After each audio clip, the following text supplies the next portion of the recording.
Psalm 65, verse 17. Holding it in, but not holding back. I cried to him with my mouth, and I extolled him with my tongue. Psalm 65, verse 17, Douay Rheims. In English, we have a few idioms for choosing not to speak even when we really wish to. Perhaps the least intense expression is to keep my mouth shut, which implies a desire to speak, but a decision to refrain.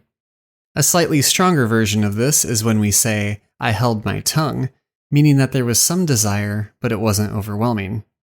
However, a stronger version is, I bit my tongue, implying that the urge to speak was so strong that one had to metaphorically, or perhaps literally, so that the pain of the bite was more intense than the desire to speak.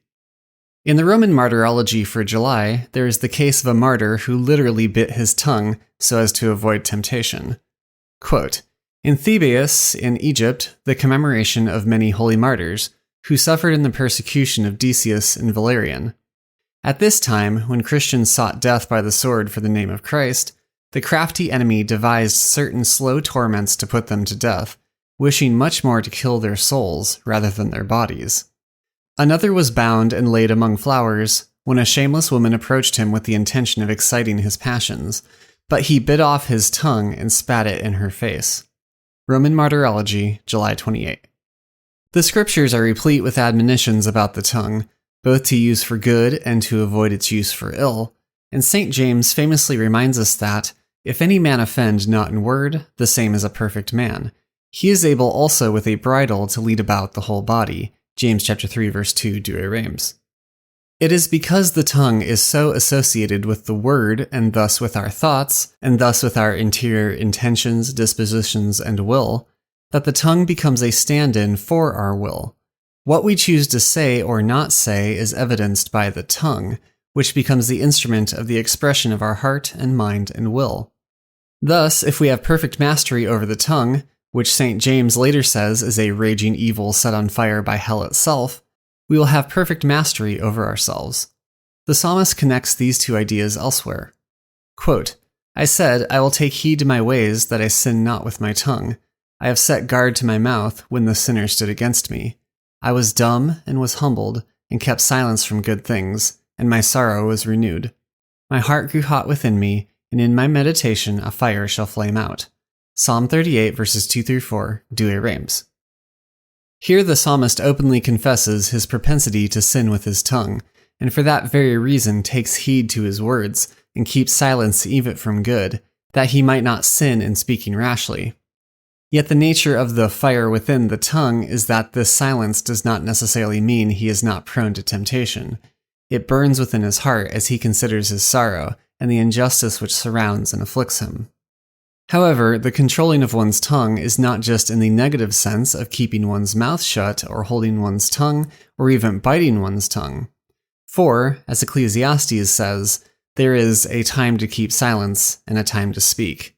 Ecclesiastes 3:7, Douay Rheims. The psalmist now comes to this time to speak, saying, I cried to him with my mouth, and I extolled him with my tongue. The parallelism of mouth and tongue creates a sense of movement from the general to the particular, or from the origin to the instrument.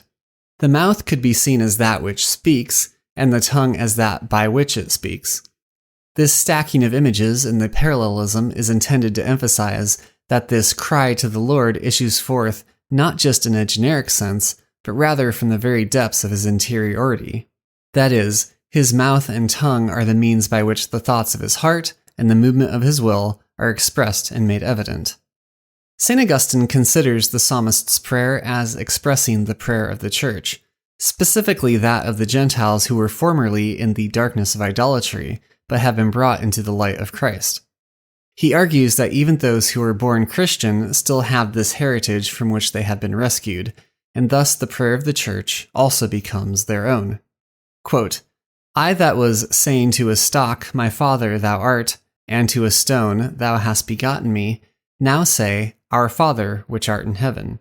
To him with my mouth I have cried, with my mouth now, not with the mouth of another. When I was crying to stones in the vain conversation of fathers' tradition, with the mouth of others I was crying. When I have cried to the Lord, that which himself hath given, that which himself hath inspired, to him with my mouth I have cried, and have exalted him under my tongue. St. Augustine, Expositions on the Psalms, 65:21. It is only within the Church and being united to Christ in his mystical body that this cry unto the Lord can become one's own, that one can cry with my mouth rather than that of another. We in the modern world tend to prize our own individual expression of things, imagining that by doing so we are being our own person and giving expression to that. The reality, however, is that apart from Christ and his Church, one is merely the mouthpiece for the spirit of the world, and all the individualism and personal expression one might imagine one is engaging in is simply another manifestation of the same father of this world, the stock or stone that the prophet Jeremiah mentions. Quote, "As a thief is confounded when he is taken, so is the house of Israel confounded, they and their kings, their princes and their priests, and their prophets, saying to a stock, Thou art my father, and to a stone, Thou hast begotten me. They have turned their back to me, and not their face, and in the time of their affliction they will say, Arise and deliver us. Where are the gods whom thou hast made thee? Let them arise and deliver thee in the time of thy affliction, for according to the number of thy cities were thy gods, O Judah." Jeremiah chapter 2, verses 26 through 28, Douay Rheims. Our tongues will be used to extol God or to extol the prince of this world, and there is no in between. If our mouths do not cry unto the Lord, they will, by default, cry to the stock or the stone. And even if we dress them up in more modern visages, they are still as dead and lifeless as the pagan monuments of old. It is thus that the psalmist rejects all idolatry and anything other than God, including all the loves and pleasures of this world, extolling him alone with his tongue. The Vulgate has et exaltave sub lingua mea, which could be literally translated as, and I extolled him under my tongue. The Latin sub, which in the Septuagint of this passage is hupo, is generally translated as under, but in this case is being used idiomatically. That is, the image is of this praise sitting just under his tongue, almost bursting at the seams and ready to issue forth. In the verses of Psalm 38 quoted earlier, he spoke of his heart growing hot within him when he didn't speak, and in a similar manner, the praise just under his tongue is burning like a fire, like holding one of those atomic fireball candies in your mouth.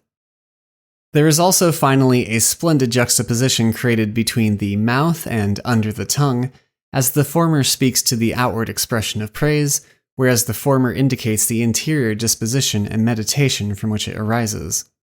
That is, both the inner mind of the psalmist and his outward expression of praise are made to perfectly coincide. Quote, "What is, I have cried with my mouth, and have exalted him under my tongue.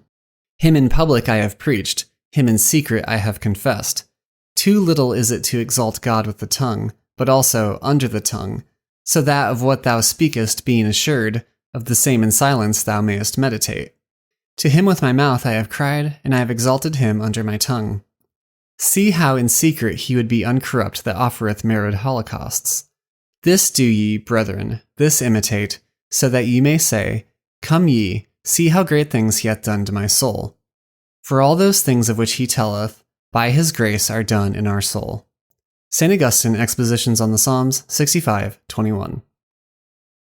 I cried to him with my mouth, and I extolled him with my tongue. Psalm 65, verse 17, Douay Rheims.